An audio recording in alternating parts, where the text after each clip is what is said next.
Tapi percayalah, kami tidak akan ragu-ragu.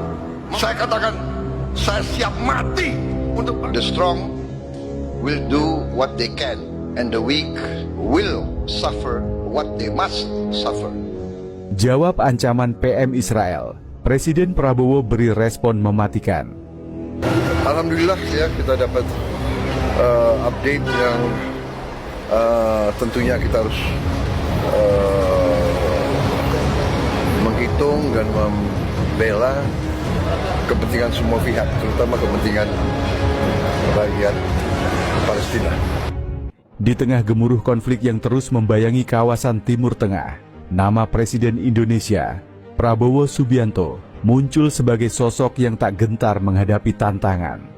Baru-baru ini, dunia dikejutkan oleh pernyataan Perdana Menteri Israel, Benjamin Netanyahu, yang mengeluarkan peringatan keras kepada para pemimpin dunia yang berani menginjakkan kaki di Timur Tengah. Peringatan itu seolah menjadi ancaman terselubung, khususnya bagi mereka yang menunjukkan simpati terhadap perjuangan rakyat Palestina. Namun, ancaman itu tak sedikit pun menggoyahkan tekad Presiden Prabowo. Dengan penuh keberanian, ia justru memberikan respons yang tegas sekaligus mematikan. Ia tak akan mundur dari misi kemanusiaannya untuk membantu Palestina, apapun risikonya.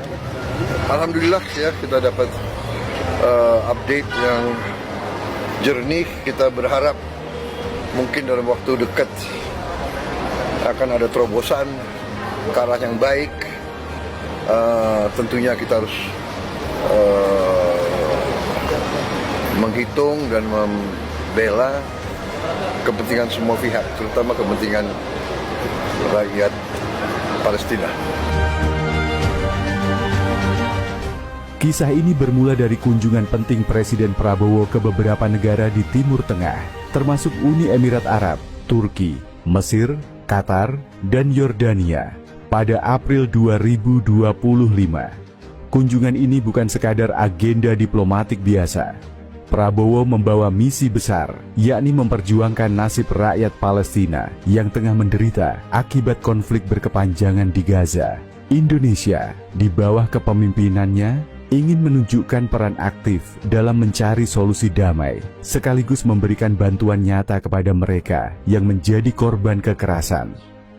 What we are witnessing now is actually the strong will do what they can, and the weak will suffer what they must suffer.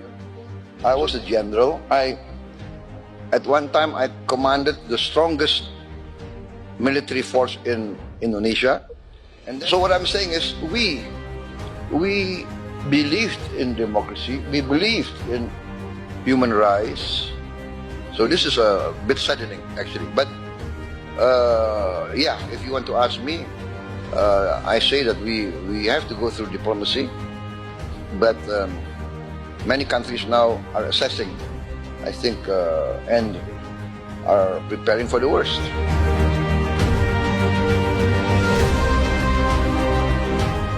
Bagi sebagian orang, ancaman seperti itu mungkin cukup untuk membuat ciut nyali. Tapi tidak bagi Prabowo. Dengan nada tegas namun tetap tenang, Presiden Indonesia itu menyatakan bahwa dirinya tak mempedulikan ancaman apapun. Saya datang ke sini bukan untuk mencari musuh, tapi untuk membawa harapan bagi mereka yang tertindas. Jika ada yang merasa terganggu dengan misi kemanusiaan ini, itu bukan urusan saya, ujarnya dalam sebuah wawancara dengan media di sela-sela kunjungannya. Pernyataan ini bukan hanya sekadar kata-kata, melainkan cerminan dari karakter Prabowo yang dikenal keras kepala dalam mempertahankan prinsip, namun lembut hati dalam urusan kemanusiaan.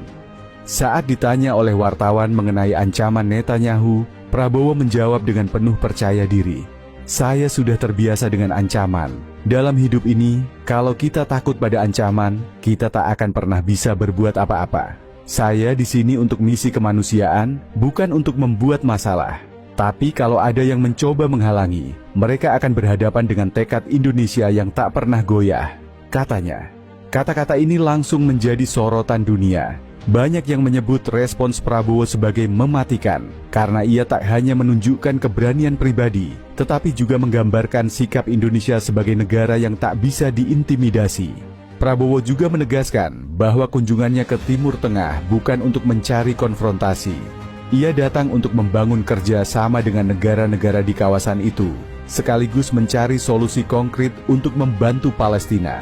Dalam pertemuannya dengan Presiden Uni Emirat Arab, Mohammed bin Zayed Al Nahyan, misalnya, Prabowo membahas kemungkinan kerjasama dalam bidang kemanusiaan dan ekonomi. Di Turki, ia bertemu dengan Presiden Recep Tayyip Erdogan dan menjadi pembicara di Antalya Diplomasi Forum, di mana ia kembali menyerukan gencatan senjata di Gaza. Di Mesir, Qatar, dan Yordania, Prabowo juga menggalang dukungan untuk rencana evakuasi warga Gaza dan memperkuat posisi Indonesia sebagai mediator perdamaian.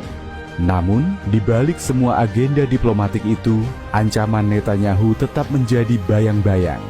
Bagi Prabowo, ancaman itu justru menjadi pemicu untuk semakin memperkuat komitmennya. Ia tahu bahwa dunia sedang mengamati langkahnya.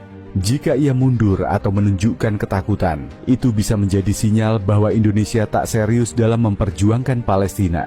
Sebaliknya, dengan tetap melangkah maju, Prabowo ingin menunjukkan bahwa Indonesia adalah negara yang berdaulat, yang tak akan tunduk pada tekanan siapapun, termasuk Israel.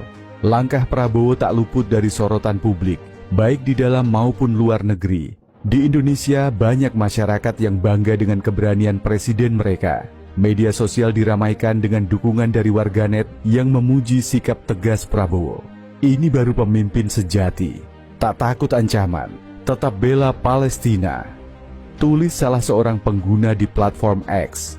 Organisasi-organisasi kemasyarakatan seperti Nahdlatul Ulama dan Muhammadiyah juga menyatakan dukungan terhadap misi kemanusiaan Prabowo, meskipun beberapa di antaranya mengingatkan agar evakuasi warga Gaza dilakukan dengan hati-hati agar tidak disalahartikan sebagai relokasi permanen. Namun, tak semua respons positif. Sebagian pengamat geopolitik menganggap rencana evakuasi 1.000 warga Gaza berisiko memicu kontroversi. Mereka khawatir langkah ini bisa dimanfaatkan oleh Israel dan sekutunya, seperti Amerika Serikat di bawah kepemimpinan Donald Trump, untuk melegitimasi pengusungan Gaza. Kritik ini muncul karena Trump pernah mengusulkan ide kontroversial untuk merelokasi warga Gaza dan mengubah wilayah itu menjadi Riviera Timur Tengah.